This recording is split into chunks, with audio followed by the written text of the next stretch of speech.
Hello, hello. We are live Thursday, 9 p.m. Eastern, off-centered show. We are back, guys. Hope that everybody is well.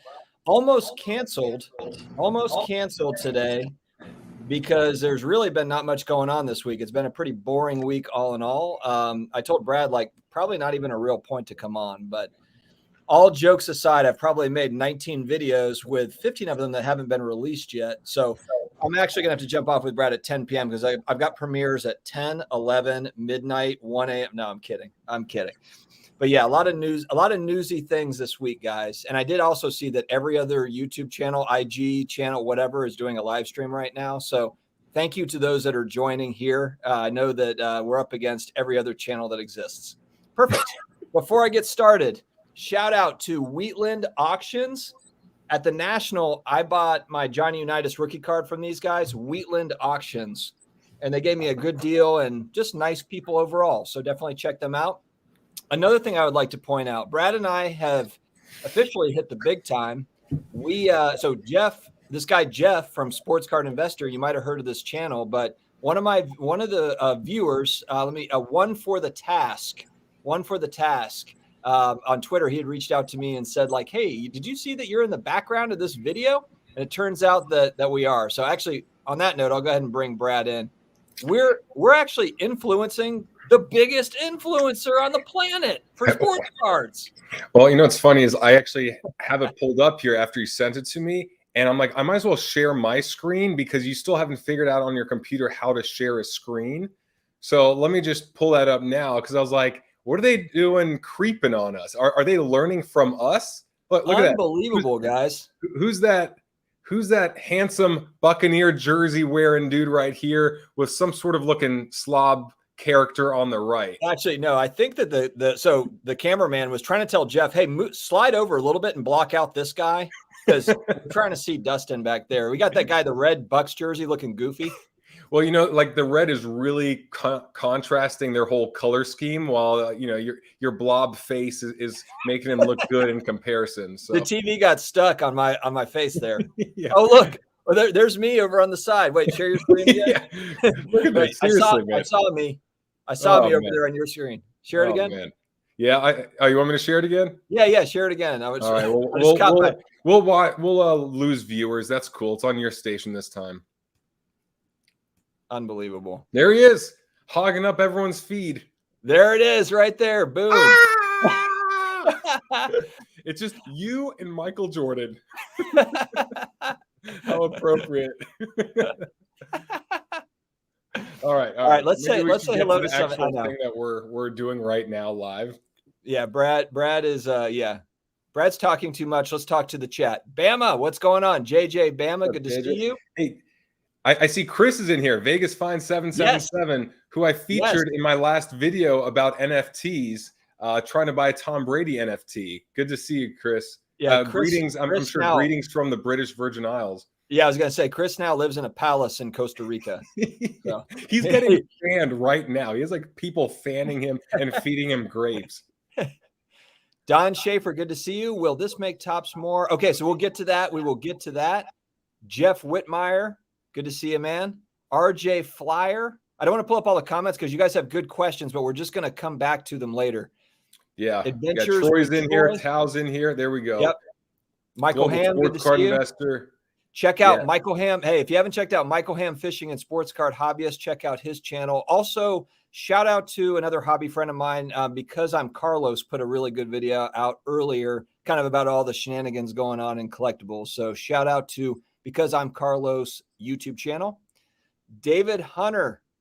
This is so funny. David doesn't care about any of the news. He's like, the Patriots are doing short work of the Eagles. He's got his head right. I like how you're focused, David, on stuff that matters. Football season coming up. And I say this as much as I can, but shout out to David because he's also the guest contributor of my newsletter. And so he had some great football picks where a lot of football card prices are going up. I think he had a couple guys. One specifically I really like that a PSA 10 of the Silver Prism is only $61, but should have a great year. So I don't want to spoil it, but David, thanks so much for those picks. And for contributing every week to the newsletter. Appreciate it. Yeah, David, bless you for helping Brad, who doesn't know very much about football, and you know a lot about football. So good for you. I know a lot about the Bucks, yeah. And that's pretty much it. And do you really need to know about anyone else, really? Go Braddy. Go Braddy. Brian, good to see you, man. I know you want me to say go Suns, so I'm going to say it. Go Suns. And I'm not going to say Bucks. I know you like the Bucks. All right. Toa, how you doing, man? Landscape. Yeah, that sound exactly. What was that crashing? Was there an earthquake? Did you feel an earthquake? Yeah.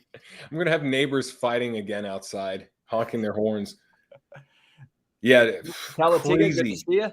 Crazy week. Yeah, the grapes are fresh. Chris Vegas Fine says the grapes are fresh. And then, yeah, my hair is not on point, man. I took a shower. I didn't put product in there. So a lot of tweaking and pulling tonight. Brad looking embarrassing per usual. One for the task. And this is the guy that broke the news to me that we were on Jeff's channel. Thank you, sir. Appreciate that. Yeah. I'm here, so the rest of those channels are pretty much irrelevant. I know that's right. It is not easy to get Chris to come out and like start getting in the chat and stuff. That is not easy. This man is a popular guy. Well, that's not the real Chris. I made a fake account just to make it appear that Chris. This is one of these bots. This is a really good bot account. Yep. Yeah. Chris K, good to see you. Ryan, good to see you, buddy.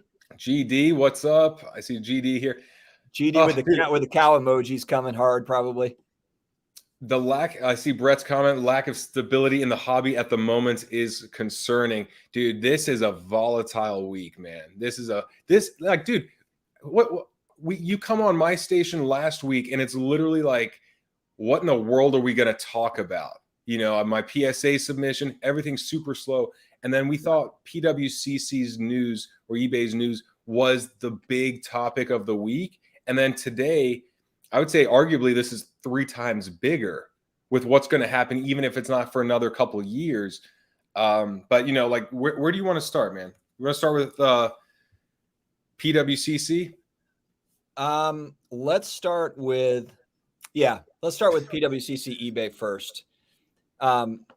Brad, did you need to use the bathroom when you heard the PWCC and Topps announcements? Just kidding. He's kidding, but not really kidding. Well, I did go number 2. I don't know if it was related, but it may have been related to the news because it was pretty soon afterwards. But I'll have to think about that. I saw David's comment about he does 95% of the work for the newsletter. David, there's a lot of formatting. So that's like at least 7% is mine. So maybe you do 93%.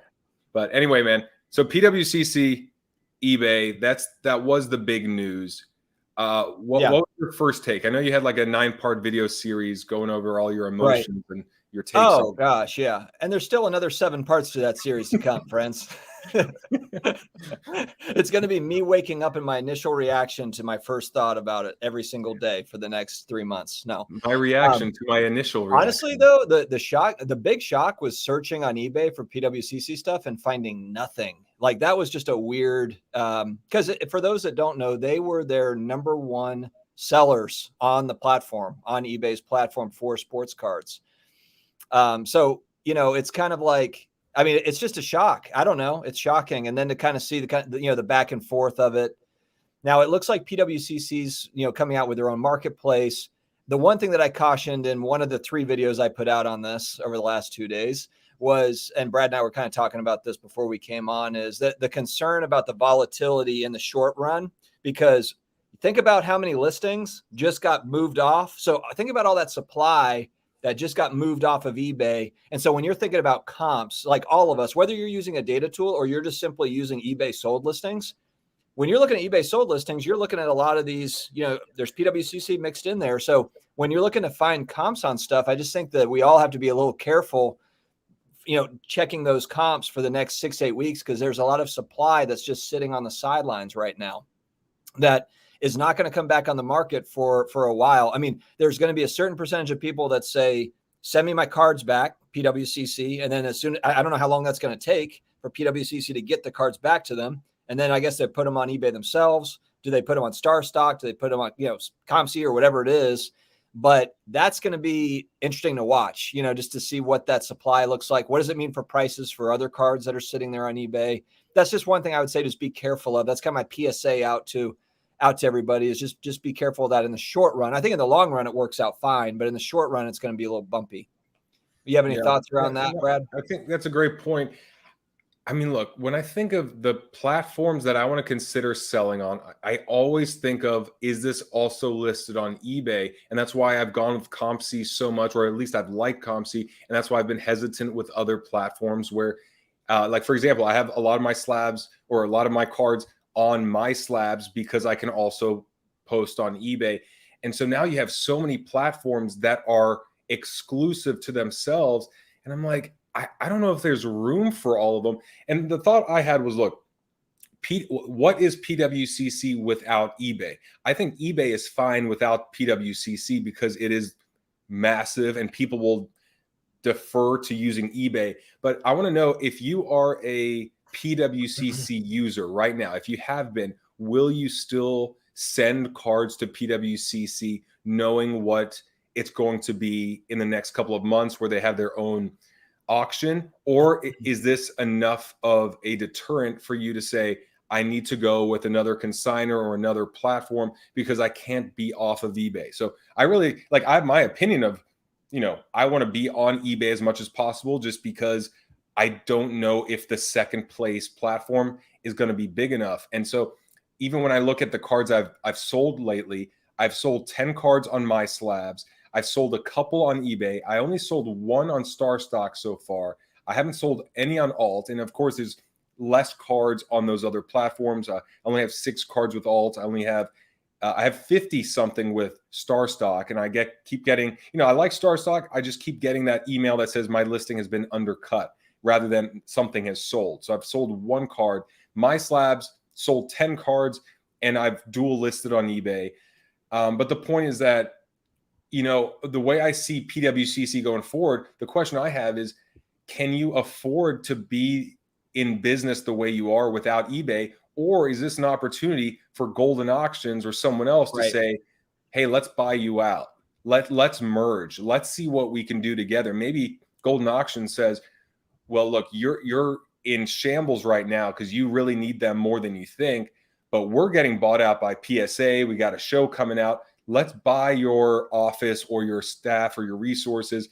We'll take your name and then we'll be one massive bi-coastal company, because I just don't know what they're going to be able to do on their own. Yeah, if you think about it, PWCC is a big presence, but they haven't always had, Golden Auctions and Alt to compete with, among others that might come into the space as well. You don't know what's coming, but I think that, I think both of those companies are going to present a formidable, competition for PWCC that they haven't had to really deal with in the past. So I think in the short run, they're going to be hurt by I'm just kind of speculating on this. I think that not being on eBay is not a positive for PWCC.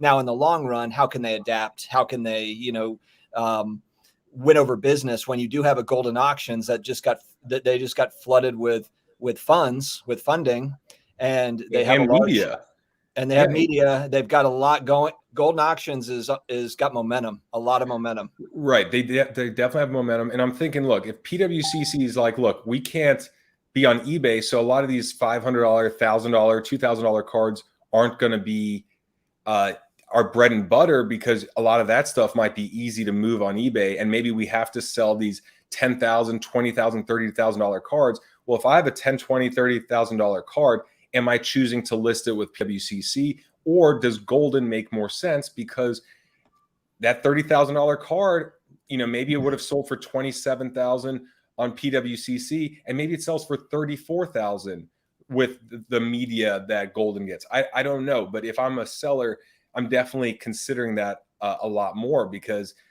a high-end card, an extra 5%, an extra 10% is a big deal, and I want to go with the company that could get me that, net, depending on the fees and whatnot. But if they have a bigger presence, then hopefully I'll be able to get that difference. So I don't know what they're going to be able to do by themselves, especially. I think the other thought I had was, I wonder if eBay just knew that they were going to stick it to them right before PWCC launched their own platform anyway. Like, they knew that, hey, we're going to be creating our own auction house and our own thing to kind of replace eBay. And eBay's like, all right, we'll pull the rug from out below you beforehand. And we're going to say it's because of shill bidding, so that now you're kind of like left there in the dark before you launch your own thing. We've kind of destroyed your name, or we've kind of like tainted your image right before you try and launch your own thing and break away anyway. Yeah, I really hope there's more information that comes out on that, because right now it's just kind of like there's mudslinging and there's nothing really there. Like we're just kind of like, okay, well, we don't have anything really. I mean, I don't know. What's crazy is I bet there's been some like harsh conversations or some really behind closed doors. It's not like everything has been good and then this has just appeared. I wonder what that relationship was like over the last couple of years, last couple of months. And, because it always like you see it in public when it has come to a head and there's a tipping point, but it's not like you have a great relationship with someone and then all of a sudden this happens. So what has been brewing for the last couple of months or last couple of years to the point where this has just come about? Yeah. And to be fair, I mean, the shill bidding stuff, we're not going to stay on this topic for a long time, but I've seen plenty of auctions that are just regular old auctions that look weird to me. So it's not like, this is just like a thing against PWCC. This is a thing that it happens. It happens across the board. And yeah, I mean, it's like, well, I mean, it's also like, it happens with other auction houses. I don't know if there's a single auction house or consignor that people have not accused of some sort of shill bidding or allowing some sort of inauthentic card or shill bidding or whatever to happen. So it's not like, oh man, PWCC's gone, now everything is good. It's more like, okay, well, what other companies or what other types of loopholes exist in the system so that this can happen? Because it doesn't solve a problem. It just more like shows a strong stance that eBay has. But like, what does that mean going forward with the others? And I said in one of my 9 videos on the subject, number 6, right? I think this is 6 or 7, but why not, and I don't think it's ever going to happen, but if you're eBay, why not have some sort of like a marker on an auction where there happens to be a bidder that has 0 feedback, or maybe it's a new account, or maybe it's or maybe it's not 0 feedback, maybe it's less than 10 or something. I don't know, but maybe it's marked in red or something. Like if there's some sort of algorithm that they could have that like points to it, just giving you an idea, like, okay, because there's some things here that are a little bit red like flags. concerning. Point out some red flags. And look, I know there's an argument, and it's true that you can have a lot of feedback and still have a friend bid up or someone else bid up. But I feel like as advanced as algorithms are on Instagram and Facebook and YouTube and everything else, it's not very hard to say like, this person has also, like, there's a red flag. Maybe it doesn't even say anything. Maybe it's like, whether it's feedback, whether it's that person also bid up several other auctions in the past week from this one seller, or who knows? There's ways that they can track every single person that's bidding up, or the timing, or the amount, or the feedback. So all they have to do is like, hey, by the way, there's a red flag with this current bid of this auction. And if they want to make it look nice, have it be a yellow yield, like a yellow. Proceed with caution. Caution. Proceed with a yellow. Yeah, make it yellow. Yeah, caution. This appears to be 50% up, higher than the prior sale. Proceed with caution. Click here to see prior sale and compare. I mean, that's where like all the data tools. That's where the insight, the content's really valuable, because it helps us understand things through a better lens. But if eBay's also going to be doing this, why don't they also, I saw a comment earlier on the Instagram post, was like, well, how come we can't leave negative feedback for buyers that don't pay, right? Isn't that another problem? Like, is this the only thing you're concerned about? Is if another company is promoting this or allowing this, but that's also taking money away from you perhaps? Or, you know what I mean? I'm just saying, like, what else is next then? Yeah, no, I agree. And yeah, they're building out their own kind of data analytics tool, kind of like pricing of cards. I don't know if you saw that. I assume you saw that. Mm-hmm. So if they're going to do that, why not build all these things in? And granted, I know that this will take time. It's, they need developers to develop it. but hopefully 5 years from now, you have a robust, eBay, data tool that's kind of working on the inside to help buyers and sellers. Hopefully, we'll see. Yeah, absolutely. Okay. Great comments here too. Yeah. Call them out if you see one you want to address. Yeah. Well, I saw one from Vegas Finds earlier that just said the grapes are fresh, but that he's being fed. Purple or green? Chris. Purple or green? Chris, we'll take all the positive feedback we can get. Straight, yeah, we need it right now. It's been a tough stretch for us, so we'll take all the positive affirmations right now. Yeah, no, absolutely. So, this helps make up for some of the trolls that say I just look stupid. This guy looks like an idiot. Hey, I'm going to get a haircut tomorrow. All right, relax. Okay, so anything like, does this affect your buying or selling at all? I mean, now that it's this way, does it affect like what you're doing personally?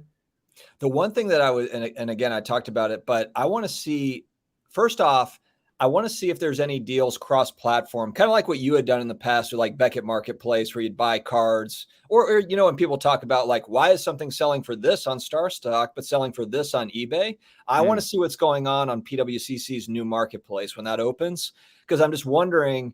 And then also, are they going to offer some sort of selling benefits to try to undercut eBay? I assume that they probably will. I'm guessing. I can't imagine it being more. Well, what's interesting about that? Okay, so I have cards on MySlabs, cards on eBay, cards at Alt and on StarStock, and CompC hasn't uploaded my cards yet, the graded ones I submitted. So hopefully that'll be done soon, and that'll go through to eBay. And all right, I had a Dwayne Haskins. This kind of pissed me off because I'll probably get a negative feedback for this.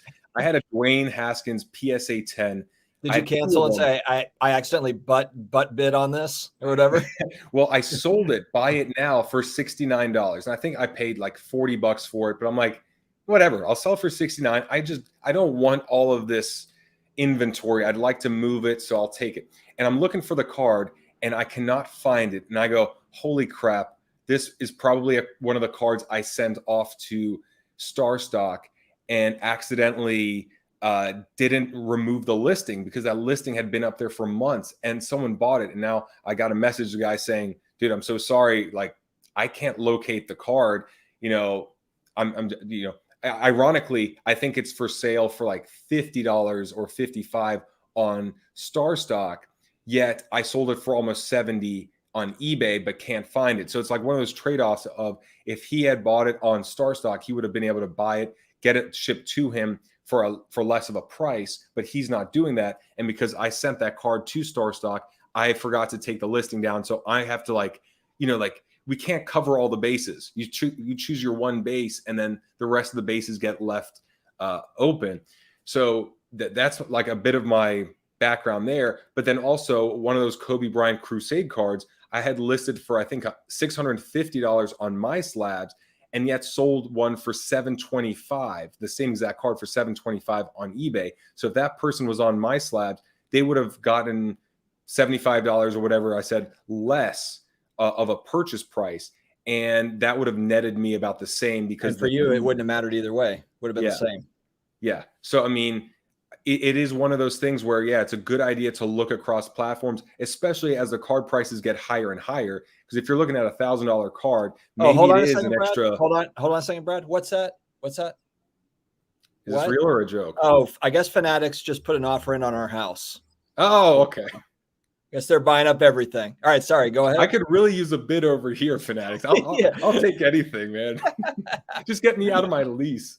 All right, go ahead. Oh, I got an offer. I got a MySlabs offer. $675 on Panini Select Damian Lillard PSA 10. Should I take it? $675, 2012 Select Damian Lillard PSA 10. I don't know what the asking price is, but yeah, let me know. All right. Anyway, so what were you saying? You were making a point, and then I cut you off. Yeah, I don't know exactly. But pretty much, look, we have more platforms.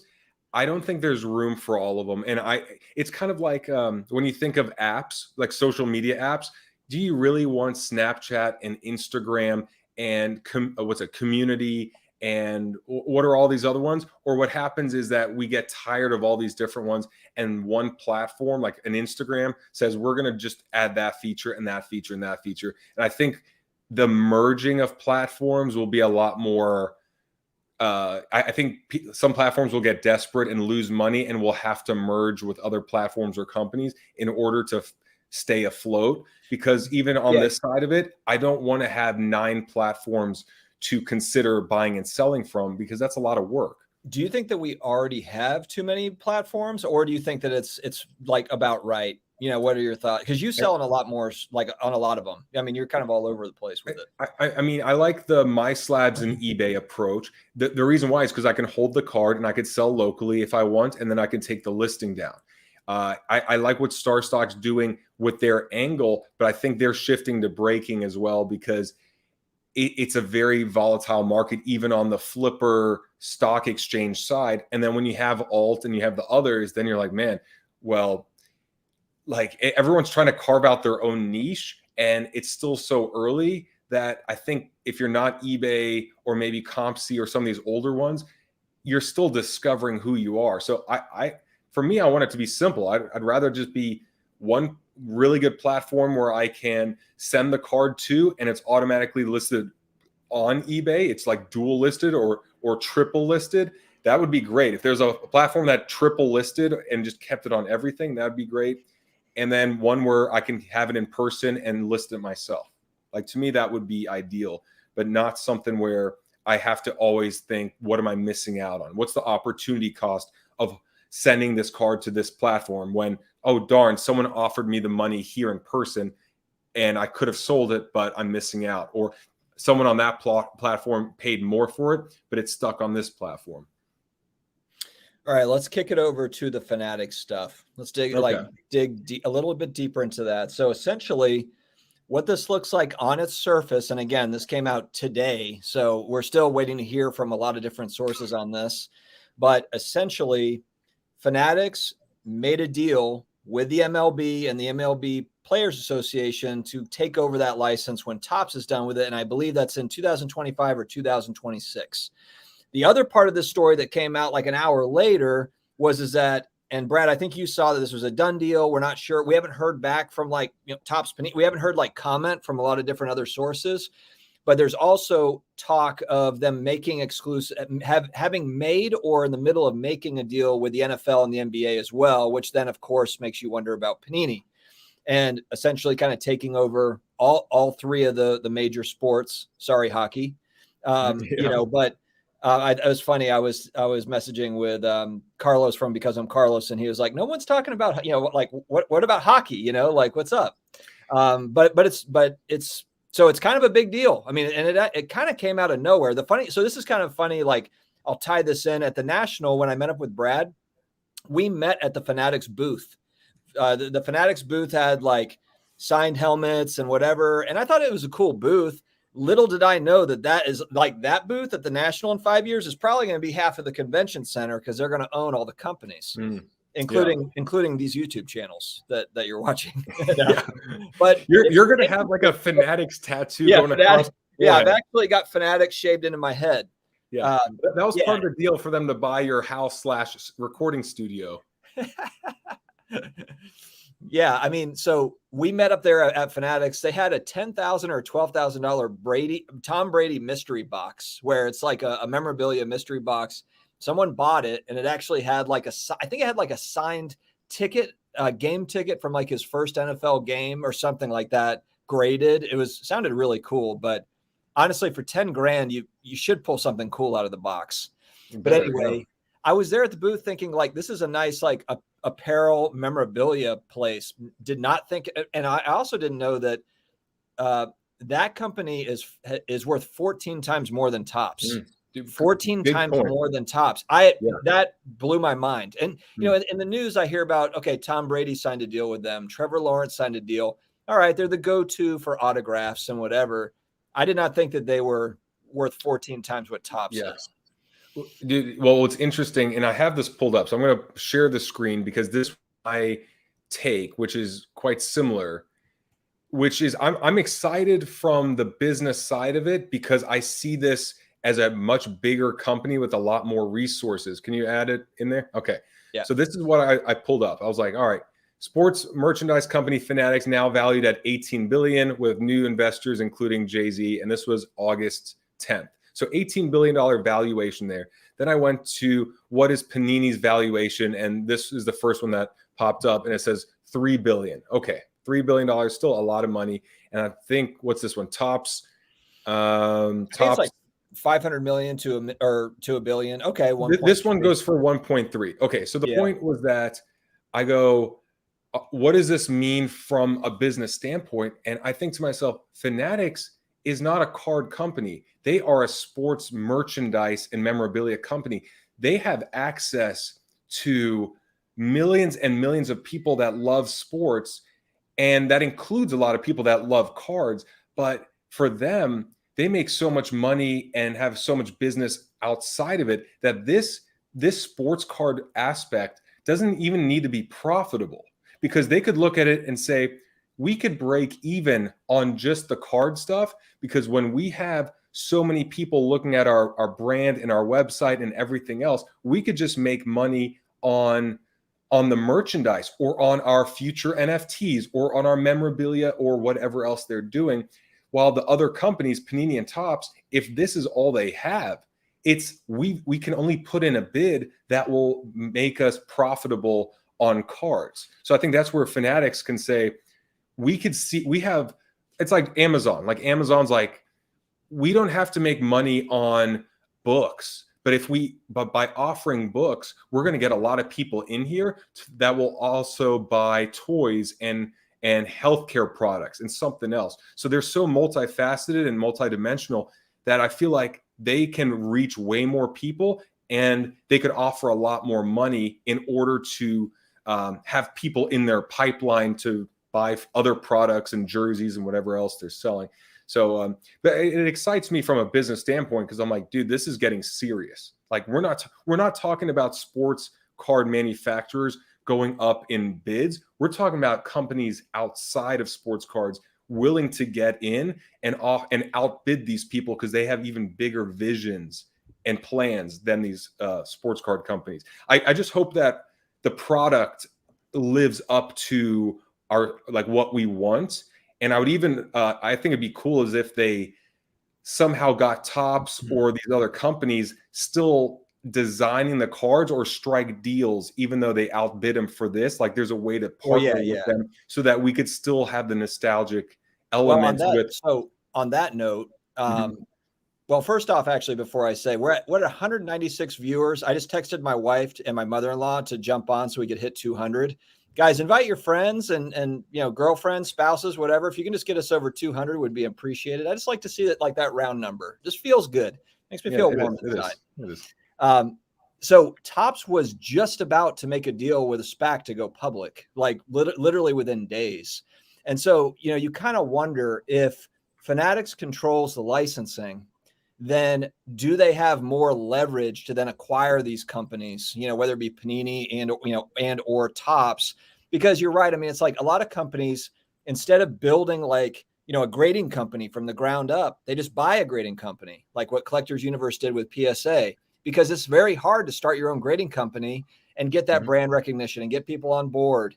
I mean, look at like SGC has been around for decades, and it's still trying to get, and it's got good brand recognition, and it's still trying to gain market share, and so it would be a lot easier if they were able to acquire Topps and Panini's IP, so that then they could just keep using that. Maybe it's Fanatics Topps Chrome, or it's still called Prism, but it's just Fanatics on the box or whatever. It's keep it all consistent.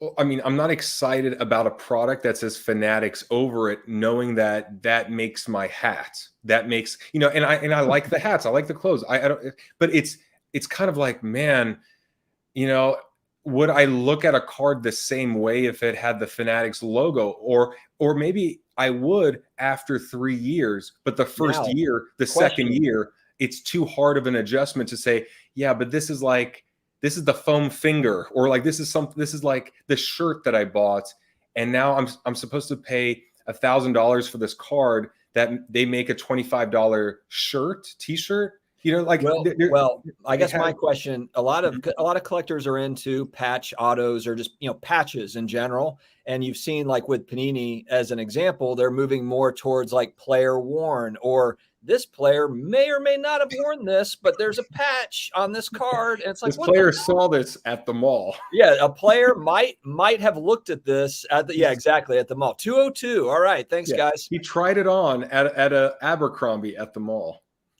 But so if you are so here's my kind of expectation. If you're Fanatics and you control memorabilia, you're that's your thing. You have all these deals with athletes and you have access to game worn stuff and whatever, blah, blah, blah. Those mem cards better be amazing. Like that's what I want to see. But also I'm thinking, all right, that for sure. But I'm also thinking if they're smart, and of course they are. I'm so badly trying to get this sponsorship. You have no idea. I'm a tiny little ant underneath Fanatics' shoe. Let's be real here. Dude, don't flatter yourself.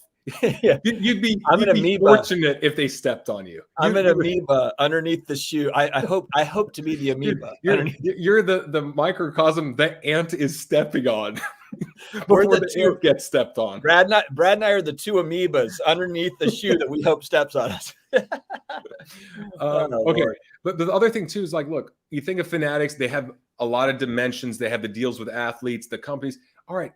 I'm thinking, all right, not just the cards. If you want to market these cards, you have all the athletes right there that you're already doing deals with. You already have the licensing in place. It should be a lot easier to spread the card market and to advertise and get collaborations or commercials or whatever with these athletes without it being, hey, we're with Panini and we'd like to get Tom Brady or Patrick Mahomes. And all of a sudden now they've got to go through the licensing and the everything that's already in place that's keeping them in certain contracts. Well, you've got to pay us because we have the rights to him, doing this or whatever. Now it should be a lot more seamless. So maybe that's why they're willing to pay a lot more, knowing that we already have a lot of this in place. We already have complementary products where you might buy a pack of cards from us, but what we're really hoping is that 20% of the people that are into cards will buy an extra jersey or hat because we're going to market it this way so that when you buy cards here or when you visit this platform or whatever media thing they're going to put out, here's that favorite player jersey that you can buy right now on sale, or you buy this box of Fanatics cards and you automatically get 20% off your next purchase from the shop. Yeah, I could see them, again, like pure speculation. I don't know enough about this, but this is a company that's just getting into sports cards. Although I guess they have the StockX, Josh Luber, I believe I've got that name right, who runs StockX or is part of StockX. He's going to be running the new company. So he has a background in this sort of thing. And I think that, the concern for a new company is like, do they understand the importance of scarcity and rarity, not like printing like it's 1990, and trying to kind of, or just make it to where you've got certain products that you're going to print the absolute heck out of, but you still got kind of like your national treasures or whatever, and kind of those mid-tier, whatever, so that you can keep people happy.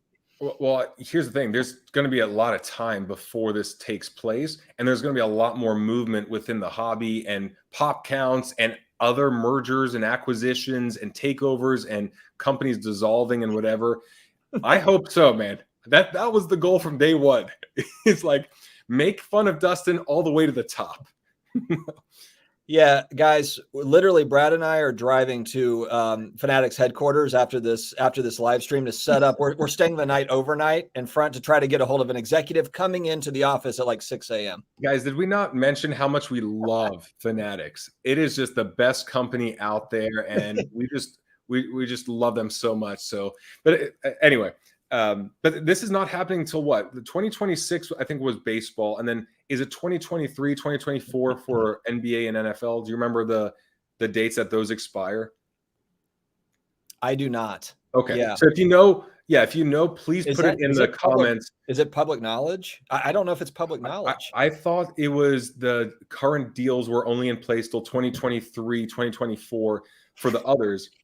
This would be incredible content. Yeah, this would be incredible content. Next video, Dustin and I visited Fanatics. Wait, no, getting thrown out of the Fanatics like parking lot.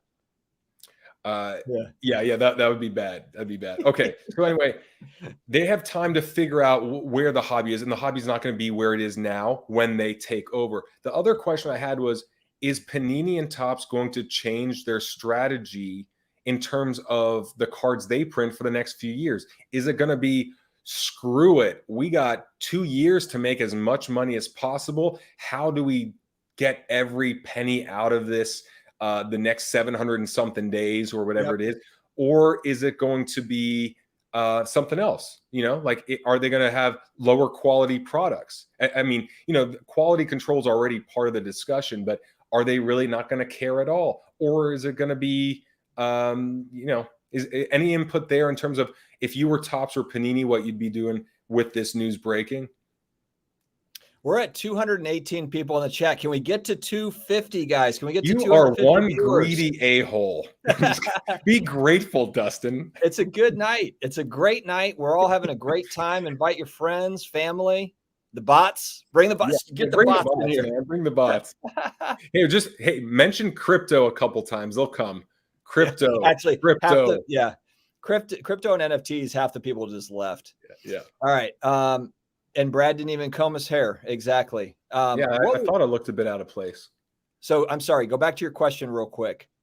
All right. If you're Topps, if you're Panini, and you know that your license is going to expire and I saw a couple answers here where the days or the dates were like 2023 for something. Unless, I think that they print like crazy. I would think that they would. I guess I wouldn't. Crazier than now, as in like crazier than screw it all.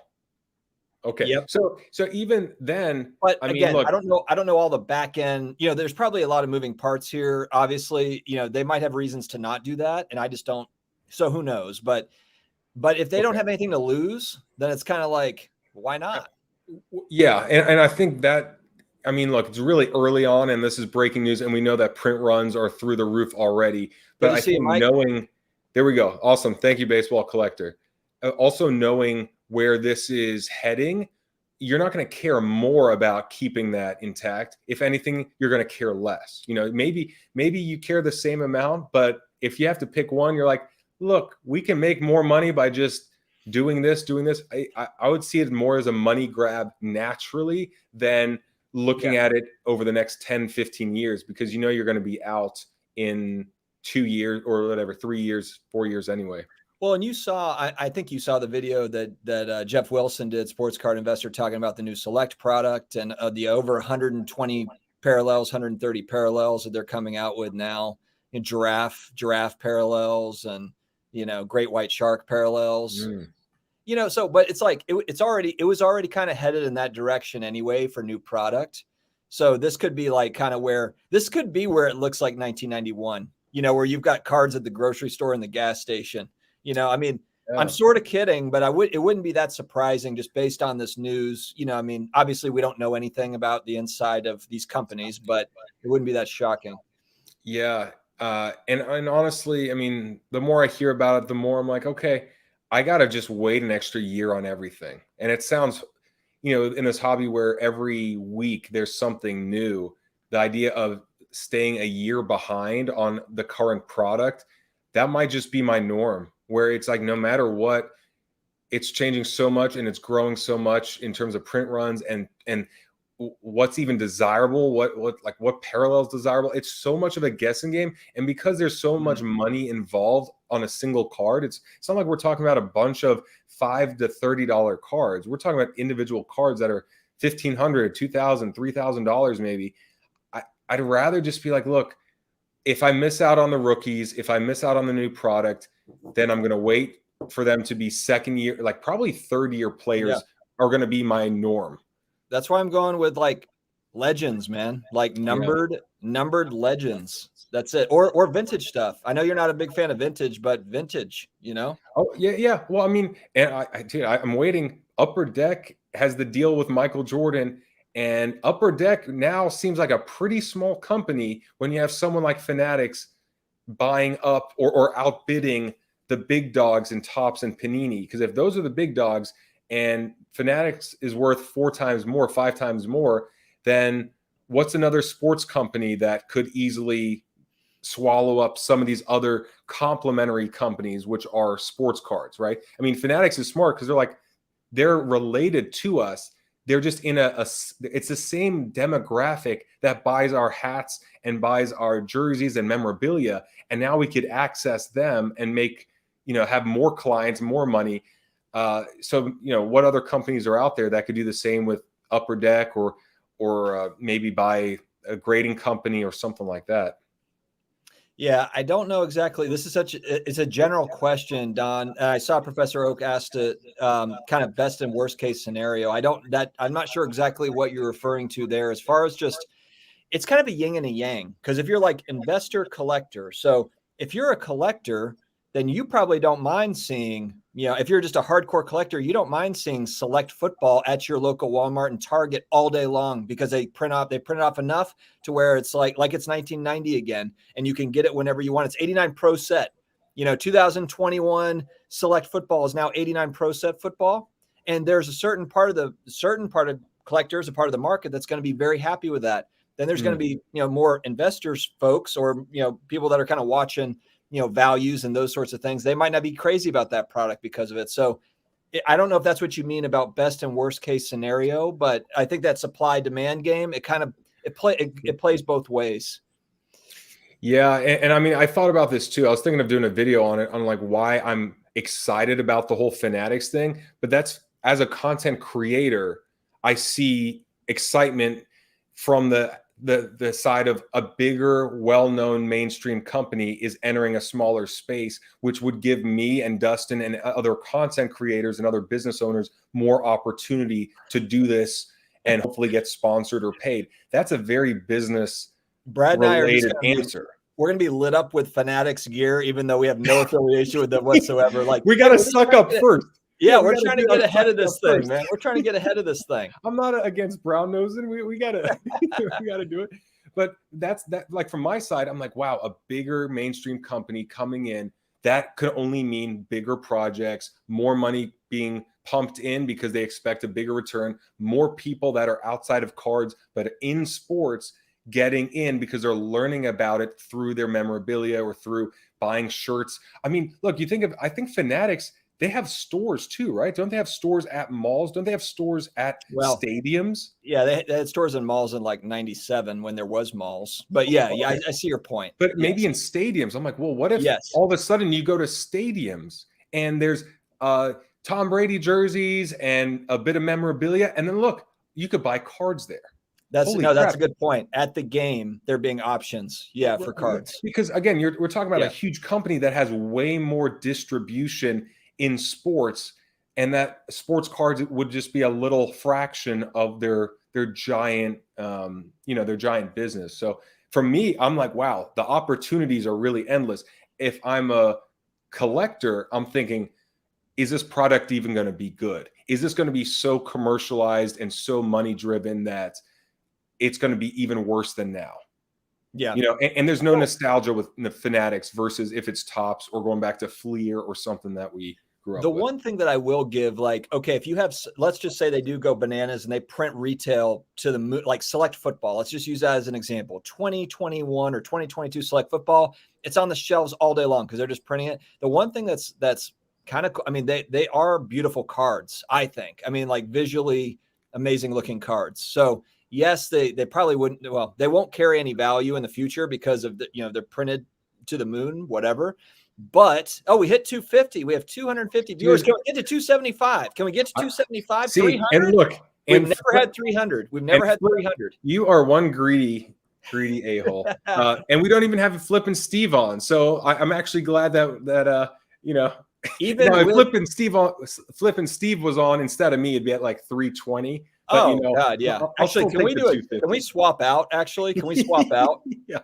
My segment's over. Steve, if you hear this, just join up, my man. Join up, and Brad will get kicked off immediately. Well, I do have to use the restroom, so it would be a natural transition out. There was a comment by Ray. I want to point it out, saying people, and it's at 6:49 my time, 9:49 your time. Okay. People think that this is going to help regular people get into cards. It's going to be the opposite, where it becomes even more for upper middle class people than it is now. I don't know about normal or regular people. I would just say more people Oh, I see. overall. Right. Like, I don't know about the income level. It's still tough for kids. It's, if cards are expensive, that's still eliminating a lot of people.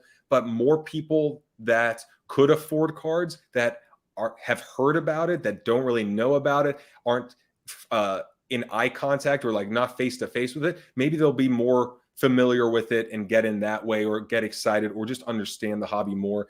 But regular people, or people that like want to open a pack for $5, I don't know the answer to that. I don't really see the harm in I've been talking about this for months, and taking like one product like NBA hoops, making it really nice, having some nice parallels like they do. I mean, they've got some nice parallels in it, or just like Select is like a great looking set. Now Select is they've gone off the deep end with it. But my point is if that was available everywhere and that was like an entry point, like, man, these are great looking cards. Dude, it's like a gateway drug. Yeah, kind of like a gateway drug. It gets you in, and it gets like people excited, and people are always talking about young people. And trust me, like, we're at the National, there's a lot of young people that have massive cards and they know how to wheel and deal. But the average kid, like when we were kids, that had cards, think about how much better a lot of these cards look today than they did in 1990. And granted, look, I'm an 89 Pro Set dork. I love 89 Pro Set football, but like, a lot of the shiny stuff, and I know some people don't like it, but if you're young, I think they would like that stuff. And right now it's $1,000 for a hobby box. Like, the average kid is not going to get into that. So if Fanatics says, all right, we're going to have a couple of sets, 1 or 2 sets, and the sports card investors won't touch it because there's a zillion printed, I still don't think that's a bad thing, though, to go just like get it out there for exposure. For exposure, sure. There can't be anything of value in there, because if there is a hit every 5 boxes that's worth $200, then people are just going to do the math. Well, if I just buy a handful of boxes, I'm going to get my money back at this, or I'm going to try and flip. If you flood the market with something that is designed for kids without any value attached, because there's nothing super rare, but it's just the thrill of opening it up, and maybe you're seeing like just different designs meant for kids, or funny pictures of players, or trivia on the back, whatever it is for the excitement. But I think as a kid, the excitement was that you might find something rare, and when it is rare, it's going to become valuable, and when it's valuable, then people are going to run the numbers on it and buy up the amount that they feel they should, based on the ROI. Great comment here by Bazooka Tom. We're at 275 viewers, guys. Can we get to 300? We've never been to 300. And Brad, and that's with Brad on. Can you believe it? I'm pulling all the weight, man. I'm carrying it all tonight. Bazooka I'm Tom, going to have nothing left for next week when it's on my station. But anyway, go on. Bazooka Tom met you at the National. Good dude here. And he makes a really, really good point. There's lineage. There's, generations going back with Topps. And you're absolutely right. So it's not just about kind of the dollars and cents of it. There's also probably a lot of people that are kind of in mourning, frankly, today about this news. Now, we've got years to go on it. And who knows, maybe Topps is acquired, and maybe they are still, making Topps Chrome, or doing, first Bowman, and that's stuff. That would be cool. For baseball card people, for baseball card collectors, this is a huge deal. It not being Topps, so I want to respect that for sure. Yeah. I mean, I'm not into baseball, but in basketball, like Topps Chrome and Topps Finest were my favorite sets. And I thought Panini was weird when I got back in. Like, man, this sounds like a sandwich. And now it's like, all right, I can appreciate Panini, but the link, like my favorite cards are still the cards from Topps and Topps Chrome, Topps Finest, the ones from my childhood. I would love for Fanatics to be able to buy the licensing, or pay Topps, pay Fleer, pay Upper Deck, just link, like, know that they are the business elements. However, the nostalgic side of it is super important, and do whatever it takes to incorporate these older companies, the more generational companies. I'd love to, if that's possible. Sorry, what? 300 better due shots? Yeah, 300 better. We're at 284 right now, creeping on up. Everyone calm down. Topps will absolutely be forced to sell to Fanatics. Panini will follow. The key piece is Upper Deck. They hold the keys to. Yeah, that's actually a really good point as far as the autos and all the rest of that stuff. That's a really good point. I want to look up what is Upper Deck's valuation, because we saw the valuation of these other companies. Obviously, Upper Deck is not nearly what the others are. It says 250 employees. I'm trying to look for some sort of valuation. If you guys have any idea what Upper Deck would be worth, because it's like everyone, has their price, or you'd think Upper Deck would have their price of selling the rights or selling the whole company. It's just like, I loved the Upper Deck as a kid too, but it kind of sucks now that I'm like, well, I don't have any Michael Jordan cards. I would rather have Michael Jordan cards than most of these other athletes, even if it's whatever, 15 years after he retired. Yeah. So anyway. Yeah. Upper Deck has got some beautiful cards, man. Especially you go back to the late 90s, early 2000s, and a lot of I love the Exquisite set, and like the Upper Deck SP. Actually just bought this today. I'll share this. Well, I didn't buy it today. I got it in the mail today. You actually might like this, Brad. So this is a Marshall Falk Upper Deck SP auto. I've been looking at kind of just Hall of Fame players. This was $125, I think. But just like one of those cool, like late 90s, it's SP authentic, Upper Deck. I've been digging into that pretty deep, but yeah, Upper Deck is highly, highly underrated in my opinion. I love them. Yeah. Yeah. Well, I mean, look, as we know now with Fanatics, there's not going to be an open market. It's going to be exclusive, and it's going to be exclusive for a long time. So the question is, like, can Upper Deck do anything? I don't know, man. I don't know. And we're so far out. It's just like, this is such big news right now. I mean, I'm still excited just because the big deals going on between companies seem to be getting bigger and bigger and more often. So is consolidation a good thing? This is actually something that people bring up, that have brought up here recently, is we're seeing kind of a few players eating up a lot of the real estate, a lot of the sports card hobby real estate, right, to be able to, and so is that a good thing? I think from innovation standpoint, when you have a lot of money flooding in, and Jeff Wilson, actually, he did make this point today, and you might agree, you might not agree, but essentially saying, when you do have a lot of money kind of pouring in, it's not a bad place to be, if we're just talking about dollars and cents. But, there's downsides to it as well. It's certainly not a little cottage hobby anymore at all. Right. I mean, it's way different now. And it's crazy how quickly that's happened. Like, it's not like it's gradually happened over like 5, 6, 7 years. This is like a bang, bang. Year and a half, man. It's really wild. Well, dude, like last year was the wild, wild west. It was like nothing formed, everything crazy. No one's ready for it. And then this is the year of big moves being made. But back to, is it good or bad? I think it's just natural.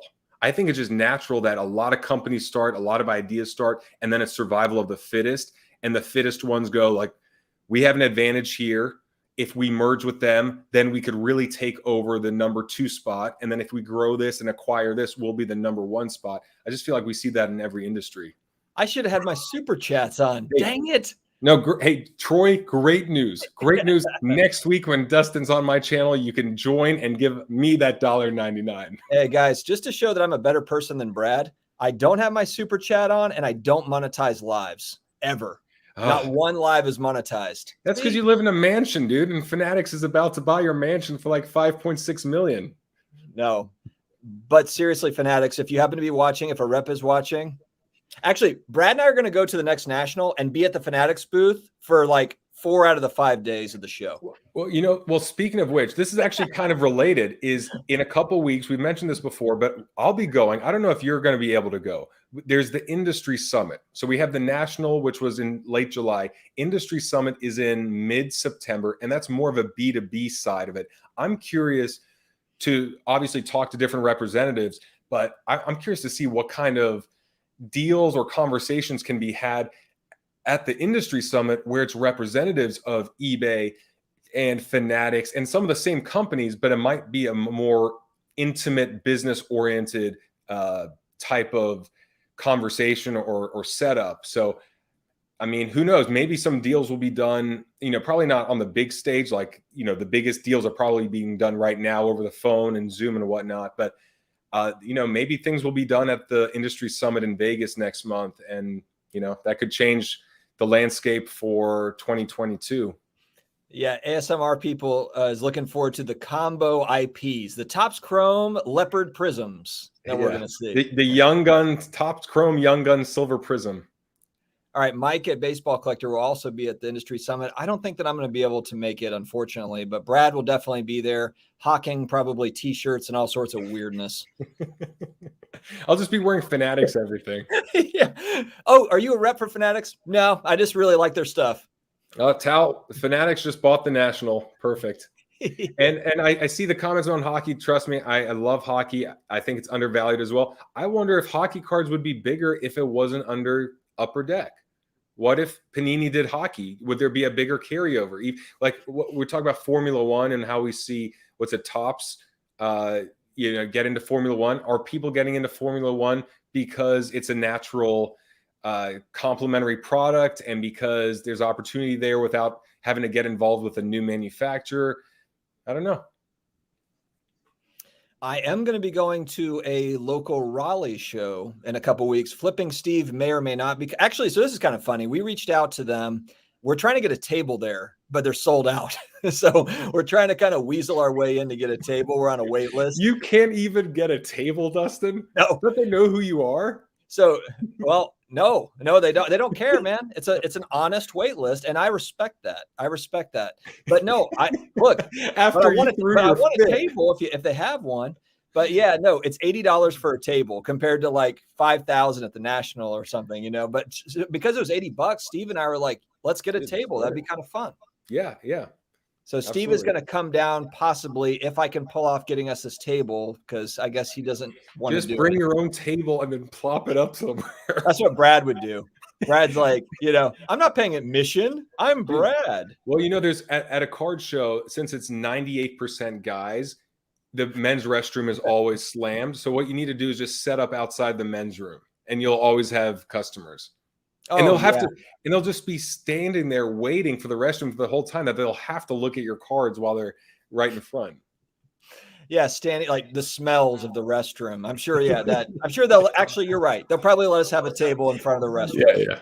Well, the smell shouldn't go through the slab. I'm still holding my Jamal Murray, GD, still holding that. I like Jamal Murray. I know he's hurt. I thought about buying more Jamal Murray. There's just other stuff that I want more, but I've still got all my Jamal Murray stuff just hanging on. Yeah, and Bishop 2344, I don't know if it's official yet, but it's under Wall Street Journal that it is exclusive deals pretty much done. And I guess we're just waiting on the confirmation, but it looked like it was almost done for all three of the biggest sports. Jamal Murray and pistachios. That's what I'll be selling. GD remembers pistachios. I was going to say something. Can't wait to see. Okay. Yeah. I mean, we might be there. We might run into you, David. Actually, you know what? We will run into you, David, because it's not the National. It's a smaller show. So if you see me, walk up to me. I don't know if we're going to have a table. I don't know if Steve is coming contingent on us having a table, but if not, I'm going to go there anyway. So there's a couple of questions regarding if this is actually happening or not. Let me just share the screen. So guys, I got to, for one, use the restroom, of course. Here, let me share. Okay. I was going to say, I don't have Wall Street Journal's subscription or anything, so this is where the article stops. But it looked like right here, all three unions, MLB, NBA, NFL, will have stakes in the entirety that will now have control of the most lucrative sports. So MLB have struck deals with the new business and will also have a stake. So it looks like it's pretty much a done deal. Like, I don't want to say it is a done deal, but it looks like it is heading towards a done deal, not just speculation that it might happen. So, but it's the Wall Street Journal. What do they know? I mean, yeah, the Wall Street Journal is essentially like the Trader Joe's newsletter that you get in the mail once a month. So, I mean, who even listens to this? It's like Wikipedia. Could be. I do want to hear from them, though. Like, I want to hear from some of the other companies involved, whether it be Topps, Panini. I'm sure they're not rushing to get a statement out, but I would like to kind of hear what their take on it, so we have a little bit more information. It's just, It's very fresh. Yeah, for sure. I mean, and this is so far out, but I think the consensus is we want Topps to still design cards, because I think that would just be a shame. And hopefully that can happen. And Fanatics to I mean, look, it's all obviously like you're a business, you got to make money. However, how can you do it in a way that respects the history of the hobby and respects the generational aspect where it is like father to son? You know, that's like the magic of it, not just here's something that should be worth a lot of money and gamble your money away and that's it. One question I had from a viewer I thought was interesting is, if they discontinue like Topps Chrome and we're not going to see Prism, does that make that stuff more valuable down the road because of the nostalgia that's attached to like the Topps Chrome brand? You know, and that's why I actually told him, I was like, I really just want to wait and see if those IPs get picked up. I just don't believe that they're just going to, you know, like do nothing with it. Like it's just going to go away. It's just too valuable. You know, it'd be interesting based on that is buying first year or just going heavy into Topps Chrome, because like basketball, I'm saying like Topps Chrome basketball, where you're like, you didn't even over the last 10, 11 years, Topps had been out of the game. So first year Topps Chrome or any of that stuff doesn't really matter. But what if Fanatics does strike a deal with Topps? And wouldn't you think that if Topps is going to be the designer and they're allowed to put Topps on there by Fanatics, maybe Fanatics is on the box, but Topps is still the designer, that it might bring some, like extra value or extra excitement to the older Topps Chrome product? Purple Haze, I would have to disagree with you. Fanatics is an amazing company. And if any reps are watching, please reach out to us immediately. They also care about sick children. I hope you know that. Well, look, here's the thing. They don't, it's not about they care about Topps. It's they should care about money. And if you think you care about business, you're thinking, what do people want? And what do people want? And what do people want short term, but also long term? Because if they have these licenses for 8 years, whatever, I don't know what the deal would be. Maybe it's 8 years. Well, that means you can't screw up in year 1, 2, 3 and expect to be in a good place in year 8. So hopefully it is a long-term play where they try and understand the market over the next few years, see what they can do to make sure that the 80-year-old hobbyist, the 50-year-old hobbyist, the 25-year-old hobbyist, everyone is as satisfied as possible based on the history. And then it also fits into their business plan to succeed in all facets. It will be shocking to me, in my mind, it would be shocking if they don't find a way to buy at least Topps, but probably both Panini and Topps at some point. Like, it just makes sense. It just makes sense based on, the history.